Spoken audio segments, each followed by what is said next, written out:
Ladies and gentlemen, boys and girls, organics of all ages. You're probably wondering why I'm not doing the all ages thing like this. There's a baby metal reason.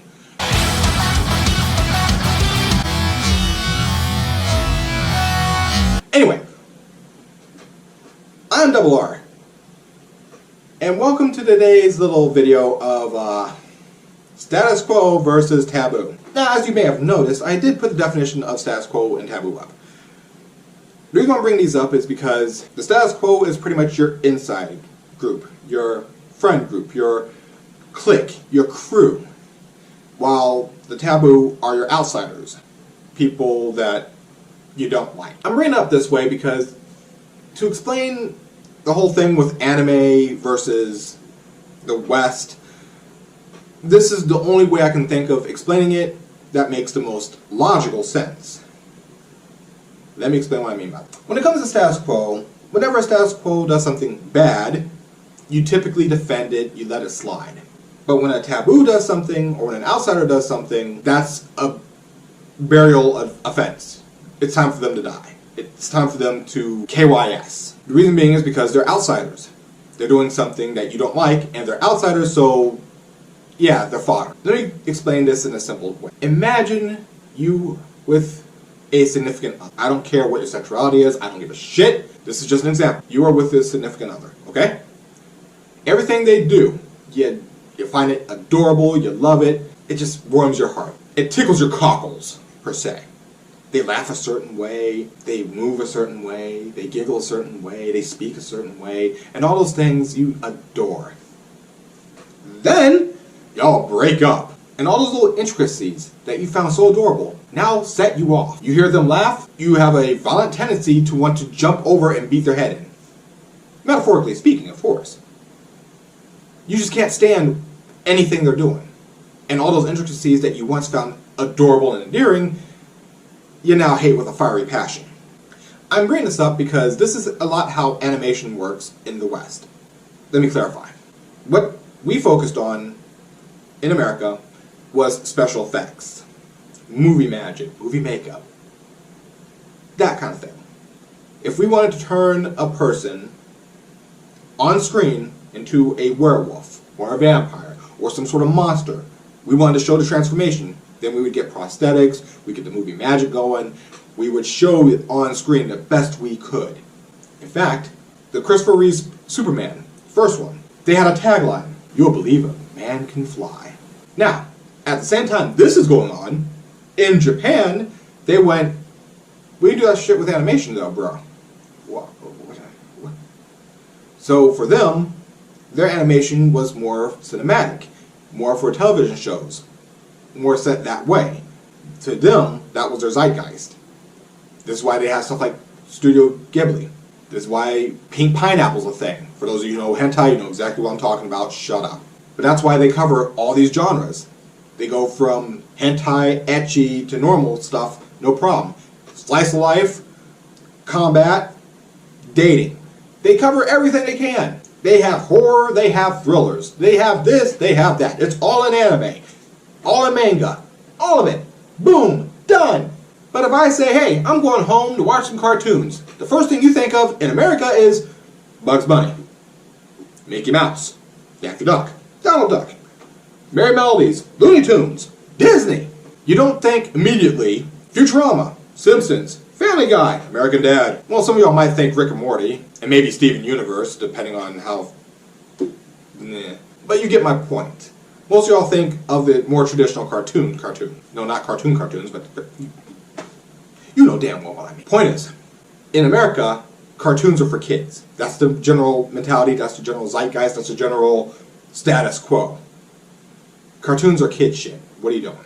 In Japan, anime was for adults, kids, teens, depending on whatever genre you go to. This is important, and this is a thing to note.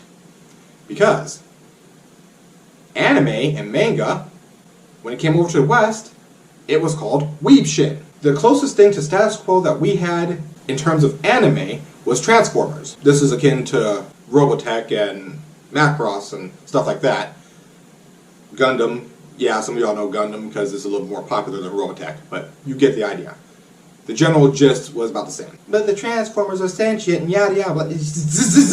I'm not going to pick or nitpick every little thing. I'm giving generalization terms. Stay with me. Keep up. Please keep up. Because if you don't keep up, the bus is going to go under 50 miles an hour and we all go boom.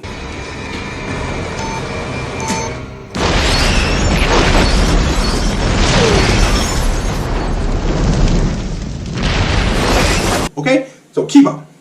Some of y'all get that reference, some of y'all don't. Don't care. Moving on. Like the bus. The point is, when anime came over, the closest thing that we had to the anime was Transformers. Then the next closest thing that we had was Sailor Moon, an actual anime that was censored, watered down, toned down for American audiences. Sonic, Sat-AM, Sailor Moon. People are like, that's fine, whatever, we get it, it's weeb shit, you're putting it with Sonic, whatever. You're putting it in the same general feel, same general zone as that. Fine. It's a superhero show, whoop-de-doo. Having said that, on Cartoon Network, they realized something, because the weeb shit was the outsider. It's the taboo set. So Cartoon Network went, alright, Robot Carnival, Anime Mayhem. We're going to have these shows come on horny hour times. Why horny hour times? Because some folks who don't want to watch cartoons during horny hours, they'll go watch porn. But for those of you who are still on Cartoon Network, you're probably going to be a little bit older, so you're okay to watch this kind of stuff. So we'll put in things like Akira, Vampire Hunter D, Ninja Scroll. Project Echo will fit too. Yeah, you might see some cartoon tits, what the fucking do. It's within horny hours, it's fine. But notice, they put it at the same time as porn. Because you cannot have Sonic Sat-AM, Sailor Moon, Transformers, Vampire Hunter D. One of these things is not like the other. One of these things is just a little bit rough. Having said that, that's understanding that anime was on the outside. They're not part of the in crowd for America. They're not part of the zeitgeist. They're not part of the status quo for America. If you like anime in America, you're a weeb. This term still carries on, and in case you freaking don't believe me, why don't people play Final Fantasy XIV? Oh, that's a weeb game. You guys came from the East, you know. It was made by Japan, so it's a weeb game. But they're perfectly fine with Bayonetta, which is also made in the East, but, you know, sexy woman. It can be both, right? What this means is, because it's outsider classed, if they do something that's upsetting, it's immediately KYS. If you defend it, you need to KYS. But when the in crowd, the zeitgeist, the status quo of America does it, it's defended. I'll give you an example. People complain that anime sexualizes kids. In fact, that's one of the big things that are going on about in certain countries. Oh, it's sexualizing teenagers. Oh, it's child exploitation. So is Big Mouth banned? Well, no, you see, that's a whole different kettle of fish. You see, there's a different audience for that. It's a different thing. Most of the things they're talking about there is for educational purposes only. Yeah, that's it. Education. Right. Sure. Really? That's your defense? Well, two things can be bad at once, but you're not dealing with the other bad thing. You're just focusing over here. Caesar, watch out for Brutus. He still has a knife. He's coming for you from behind. You might want to do something about that. I'll give you all a solid example. A lot of people love to defend Family Guy. In fact, there was an event where Brian Griffin was supposed to stay dead. I even brought this up in one of my videos back in the day on one of my other channels. My main core argument was Seth MacFarlane was never going to fully kill off Brian Griffin and keep him dead. That's a self-insert. He's not going to omit a self-insert. Stu Griffin's the other side of it. That said, he was going to bring back Brian Griffin. And everyone got on my case about it, going, that's America's dog! So I had to bring up the obvious. That's America's dog? This bestiality having...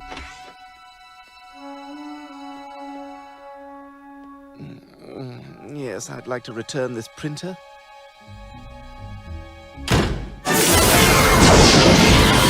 The frame is crashing to the ground, not quite to the mooring mast. Oh, the humanity and all the passengers screaming around here. And just when you thought it couldn't get any worse, there's a dog having sex with a woman. Oh, I know I said all the humanity before, but seriously, all the humanity even more right now. I mean, come on! Pedophilic pup? Well, I guess you can call me the Man of La Mancha. Hey, why does your time machine have a sticker that says property of Stewie Griffin? Well, I... All right, to be completely honest, and because we've already had sex, it's not mine. I use it all the time, and the owner has no idea. In fact, he'd kill me if he knew. Really? Won't he see that thing on the control panel that says years traveled? What thing? Look, it's no big deal. Just reverse it and take off the miles. That's what I do when I take my dad's car out. Are you 16? I will be next September. Well, I think someone has a Barnes & Noble gift card coming for their silence. That's America's dog? Are we sure about this? And when people ask questions, it's like they forgot these episodes. But for some reason, that got omitted from people's minds. That wasn't their blinder spot. They never heard of it, never saw it, nope. Brian Griffin banged a dog. Brian Griffin banged women. Bestiality. In one way or the other. Choose. Matt Griffin. Jimmy Fallon. No. I had to put up with people doing that shit constantly. And then when I showed them the clip, they're like, well, see, you're taking context out of it. It's just a joke, bruh. It's just to push the story forward. It's a plot point. It's not real, bruh. It's not real. I know it's not real because anime ain't real either. And they did the same general thing, but you called it pedophilic. Why is that? Because it is, bruh. But that goes back to point. Family Guy is within the zeitgeist. Family Guy is within the status quo. It's part of the in crowd. Like 300, you bring up the shield wall. Defend it. But when anime does the exact same thing, nope, has to be buried. Has to be done. Has to be taken out. Anyone who defends that, they need to KYS. Why? Because that's outsider. Anything an outsider does, no fan. Has to be hated. Weird how that works, isn't it? This is why in the whole live show argument bullshit with the antis and all that, their arguments, this is why the live showers, the pro live show side always brings it up. Why don't you mention anything on the West? Oh, two things be bad at once. Yeah, but you never mention it. Why is that? You don't condemn your status quo. You don't condemn something in your zeitgeist. But you'll condemn the outsiders, no problem. That's human psychology. Like I started with the example of the significant other. When you're dating, everything you do, cute, lovely, it might annoy you a little bit, but it's minor. Nothing to worry about. But once y'all break up, all those little intricacies become a problem. And if it was up to you, you'd beat them over the head until those intricacies were either fixed or they're taken care of. And yes, this goes both sides, clearly. But having said all that, that's kind of where the battle comes in about anime. Now, it has been picking up a lot more as of late because manga has been raffle stomping the daylights out of American comics. But let me give you a flip mode view of this. Do you know why American comics did not do so well in Japan initially? Because it's the art style. It's not, oh, the art style is so horrible. No. This is something that even the anime tourists should be informed of, and we'll deal with that in just a second. The art style had even hero characters, the protagonists. They had small eyes. In Japan, small eyes is equivalent to villains. Small, angular eyes are closer to the bad guys in Japan. Because the anime has large eyes for protagonists. That said, let's talk about anime tourists. What are anime tourists, WR? Well, a tourist is, well, that. The general gist of a tourist is just dipping a toe into the culture. Getting just a little bit of it. It's a great place to visit, but you wouldn't want to live there. That kind of mentality. Anime tourists are the same boat. They know popular things because a lot of people talk about it, but they don't know other things. I'll give you an example.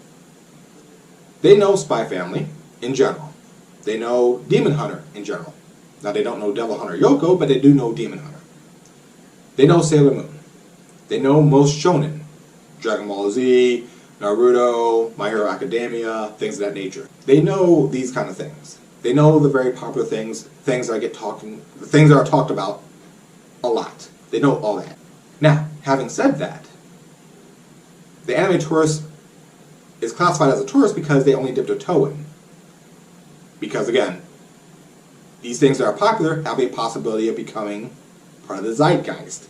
These things that are popular have a chance. They have a chance of becoming status quo in the West. So of course they want to be up on that so they understand it, so they know what's going on. But the anime tourist couldn't tell you the deal with the anime art style, why protagonists have the large eyes. They couldn't tell you about Japanese culture, because there's no point in studying that, there's no point in learning any of that. And they couldn't tell you the little markers on the face, usually. Unless it was brought up in a shonen, they're not going to really be able to tell you. If it wasn't brought up in a slice of life anime, they're not going to be able to tell you. I bring this up not to say I'm insulting the anime tourists. No, they don't know these three things. They generally don't know. And that's fine. They're tourists. They're not supposed to know. But because of that, these are the same people that will complain, oh my gosh, Invisible Girl was sexualized in MHA. Isn't MHA a shonen? Well, yeah. What's a target audience for shonen? A target audience for shonen, for those of you who don't know, typically is teenage boys. Teenage boys. Teenage boys typically like looking at teenage girls. So if the character is a teenage girl, there's a higher probability they're going to be sexualized. This is freaking out like saying, oh my god, there's divas in WWE. Why aren't there divas in Days of Our Lives? And some of you are going, that seems a little weird. It's not, because they're both dramas. Days of Our Lives are more so drama for girls. WWE is a drama for guys. And before you sit there and go, no it's not. Yes, it really is. Look at the storylines. Especially during the Attitude Era, look at the storylines and tell me it's not a drama. With a straight face, tell me it's not a drama. Fucking Steve Austin beating the daylights out of Vince McMahon in a hospital? Gosh, Days of Our Lives, that's just a guy getting hit by a car and having amnesia and can't remember somebody who was trying to kill him. Same thing! But, that said, the target audience between Days of Our Lives and WWE are two different things. So of course, the visualization of which will change accordingly. Same thing with anime. If you're watching a yaoi, it's going to be done in a little bit different way than if you're watching a yuri. If you're watching Spy Family, it's going to be done a little bit different than if you're watching My Hero Academia. You're getting it yet? But again, that's not to go after the tourists going, they're idiots. No, they don't know. They went there, it's a nice thing to visit, they don't want to live there. They don't want to deal with that. Fine. But don't go and try to correct everything that you haven't dealt with. Alright? It's pretty straightforward. If you're an anime tourist, and you know if you're a tourist or not, just accept that. And keep that in mind. You're closer to the normies than an actual quote-unquote weeb. Keep that in mind. If you don't understand what the culture is, if you don't understand what the target audience is, don't try to fix it. Because you're not fixing it, you're wrecking it. We've seen how well that worked with American comics. And their fixing of situations. Right? So keep that in mind. And that, ladies and gentlemen, is the difference between Status Quo, the in-group, and Taboo, the out-group. When the outsiders do something that seems a little bit off, people lose their shit. When the Status Quo does something that's a little bit off, it's fine. It's defended. It's just a joke. Bruh. It's just to push the story. Bruh. But Brian Griffin doesn't really exist, bruh. Why are you so worried about it? Anime doesn't exist either. Those characters are not real either. So why do you have a different standard for them? I'm Double R. I'm out. Later.